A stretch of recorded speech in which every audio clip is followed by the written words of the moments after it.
अस्सलाम वालेकुम एवरीवन। तो आज हम स्टार्ट करने लगे हैं पेंक्रियाज का एक्सोक्राइन पोर्शन पढ़ेंगे, एंडोक्राइन पोर्शन एंडोक्राइन पैथोलॉजी में पढ़ेंगे। ठीक है, एक्सोक्राइन पेंक्रियाज में सबसे पहले हमारे पास है एनुलर पेंक्रियाज। एनुलर पेंक्रियाज में क्या होता है कि पेंक्रियाज ना ड्यूडेनम के गिर्द रिंग बना देती है, तो जब उसका गला दबा देगी तो ड्यूडेनल ऑब्स्ट्रक्शन हो जाएगी। ठीक है, नेक्स्ट कंडीशन है हमारे पास एक्यूट पेंक्रियाटाइटिस। तो एक्यूट पेंक्रियाटाइटिस में क्या होता है, पेंक्रियाज में हेमरेज स्टार्ट हो जाता है और इन्फ्लेमेशन स्टार्ट हो जाती है। होता क्यों है, क्योंकि इसमें क्या होता है कि पेंक्रियाटिक अपने एंजाइम्स ना पेंक्रियाज का पैराकामा की डाइजेशन स्टार्ट कर देते हैं।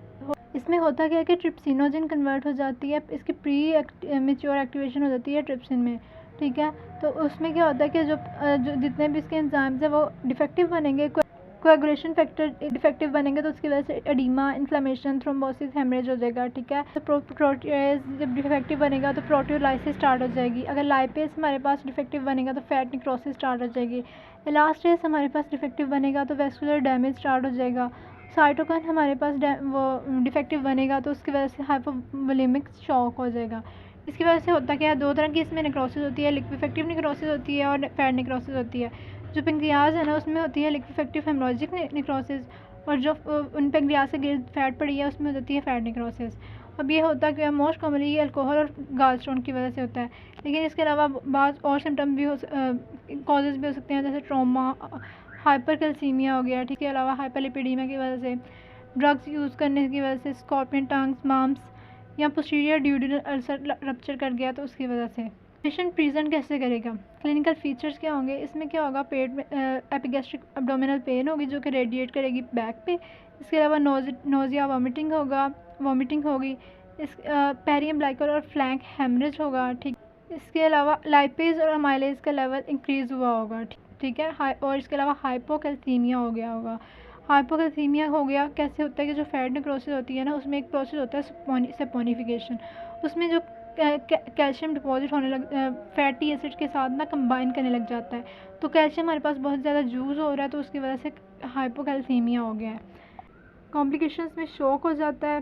ठीक है, शॉक मैंने आपको बताया कि साइटोकाइन जब डिफेक्टिव बनेगा तो हाइपोवोलेमिक शॉक हो जाएगा।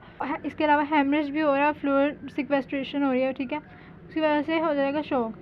नेक्स्ट आ जाती है पेंक्रियाटिक सूडोसिस्ट बन जाती है। ठीक है, अब सिस्ट ये क्यों बनती है कि ना इसमें जो लिक्विफेक्टिव नेक्रोसिस हो रही है और जो पेंक्रियाटिक एंजाइम्स हैं ना उनके गिर्द ना फाइब्रस टिश्यूज़ बनने लग जाते हैं, उसकी वजह से ऐसा लगता है कि कोई सिस्ट है, लेकिन वो असली सिस्ट नहीं होती, सूडोसिस्ट होती है। ठीक है, अब पेंक्रियाटिक सूडोसिस्ट जब बनी होगी तो उसमें क्या होगा कि एक एब्डोमिनल मैस हमें मिलेगा, इसके अलावा एमाइलेज का लेवल हमें इंक्रीज़ मिलेगा।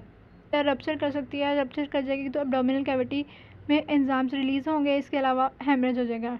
तो कॉम्प्लिकेशंस में पहली कॉम्प्लिकेशन शॉक था, दूसरी पेंक्रियाटिक सूडोसिस आ जाती है, तीसरी एब्सेस बन सकती है। ठीक है, कोई वहाँ पे इकोलाई का इन्फेक्शन हो गया। ठीक है, तो एब्सेस बन सकती है, डिसेमिनेटेड इंट्रावेस्कुलर कोएगुलेशन हो सकती है। ठीक है, ARDS हो सकता है। ARDS क्या है, एक्यूट रेस्पिरेटरी डिस्ट्रेस सिंड्रोम हो सकता है। पेंक्रियाटिक एब्सेस जब बन जाएगी इकोलाई की वजह से तो उसमें क्या होगा, एब्डोमिनल पेन होगी, फीवर होगा। ठीक है, इसके अलावा हिमालयस का लेवल इंक्रीज़ मिलेगा हमें। तो ये थी हमारे पास एक्यूट पेंक्रियाटाइटिस। नेक्स्ट है क्रोनिक पेंक्रियाटाइटिस। क्रोनिक में हमेशा फाइब्रोसिस होनी है। ठीक है, उसमें इन्फ्लामेशन हेमरेज हो रही थी, इसमें फाइब्रोसिस हो रही है, साथ बार बार एक्यूट पेंक्रियाटाइटिस हो रहा है तो वो अल्टीमेटली क्रोनिक पेंक्रियाटाइटिस कर सकता है। ठीक है, दो वजह से हो सकता है, एडल्ट में हो सकता है और चिल्ड्रन में हो सकता है। जो एडल्ट में है ना अल्कोहल की वजह से होता है, और जो चिल्ड्रन में है वो सिस्टिक फाइब्रोसिस की वजह से होता है। चिल्ड्रन C से है, ठीक है, उससे सिस्टिक फाइब्रोसिस, और अल्कोहल A से है तो अडल्ट में अल्कोहल। मैनी केसेस इडियोपैथिक भी होते हैं।